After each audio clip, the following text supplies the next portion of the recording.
Hey, it's Paul with Back to Primal. Welcome to my new little video series, Find Your Primal Flow. This is part one, and what I like to do is just take a few basic movements of the body and find ways to link them together. I think this is a missing component in a lot of not just fitness, but in the just modern day living human expression. So many people just don't spend time freely moving their body, which could be an added benefit to your overall health, wellness, and fitness. So these mini find your primal flow practices is just stuff that I like to do usually in the mornings when I wake up, get my body moving, or just throughout the day, just get little 5-10 minute movement segments throughout my day. These aren't strict. There's no prescribed amount of reps or sets. You don't even really have to stick with the flow, with the routine. If there's something you feel that you want to add in or take out or modify, depending on what you're feeling in the moment to express your human experience in the moment, feel free to add and take away and explore. So with that said, let's get to our first Find Your Primal Flow and have some fun. Let's take a look at Find Your Primal Flow 1, little mini flow here.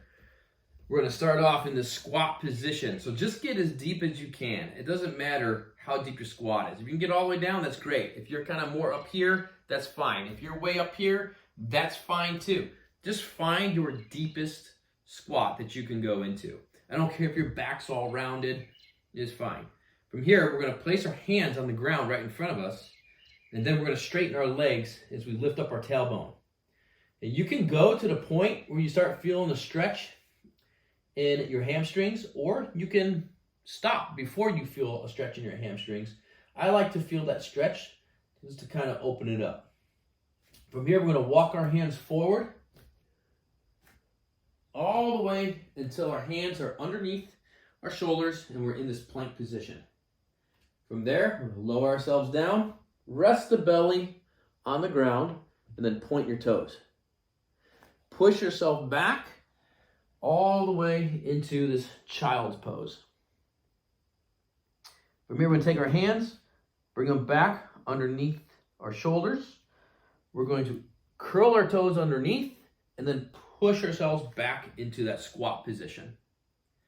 And we're going to repeat that. That's our first flow. This is a beginner flow. So hands down, up into our forward fold. Walk the hands out. Find your plank. Lower your body, nice and controlled. Rest the belly on the ground. Point your toes. Push yourself back. Place the hands underneath the shoulders. Curl your toes. And then push yourself back up into your squat. All right, and then we're just going to rep this out for a few.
Whew, that sun is bright. It's coming right into my door, blinding my eyes right now.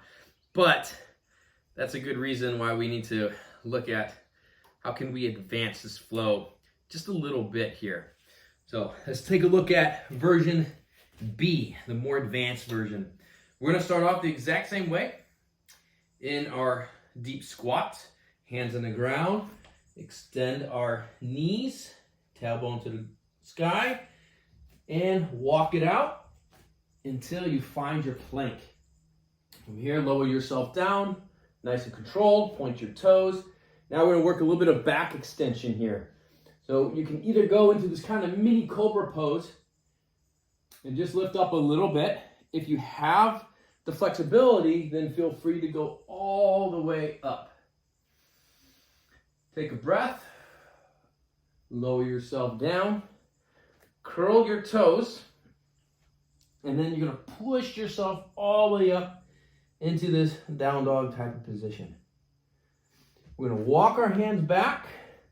Once we get about halfway, we're gonna start bending the knees and find ourselves back in the squat position. All right, let's go over that one more time, maybe from a different angle right here. Starting in our squat position, go ahead, straighten the leg with our hands on the ground. Walk it out till you find your plank. Lower yourself down, nice and controlled.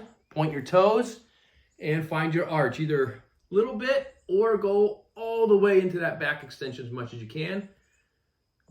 Lower it back down, curl your toes, and push yourself into that down dog position. Start walking it back. As you get about halfway, bend your knees and find that squat position once again. Let's go ahead and rep this one out for a few.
All right, there you got it. Nice little mini primal flow. Get your day started, or anytime you feel you just gotta get your body moving, take a little movement break for the day. Like I said, no prescribed reps, no sets. If you want, you can either just set a timer on for a minute, 2 minutes, 5 minutes, whatever you got, or just do a few, whatever feels good to you. I love doing little kind of mini primal movements, primal flows like this throughout the day. It's just a great way to keep the blood flowing and help keep the body strong and mobile. So within this flow, you can see that we're targeting really the whole body. The hips, the knees, the ankles, the feet, the toes, the wrists, the shoulders, the spine, the core is activated. This is one of the super key benefits of just moving around and playing around with some movements, not taking it all too seriously, and just having fun with some exploration. If you like this type of movement training, and if you found that you enjoyed this video, would like to see more of these and explore some movements with me, hit the thumbs up button, let me know in the comments, and be sure to subscribe to Back to Primal and hit that bell. It's supposed to do something good for my channel, I guess. All right, I'll catch you back here next time for our next Find Your Primal Flow.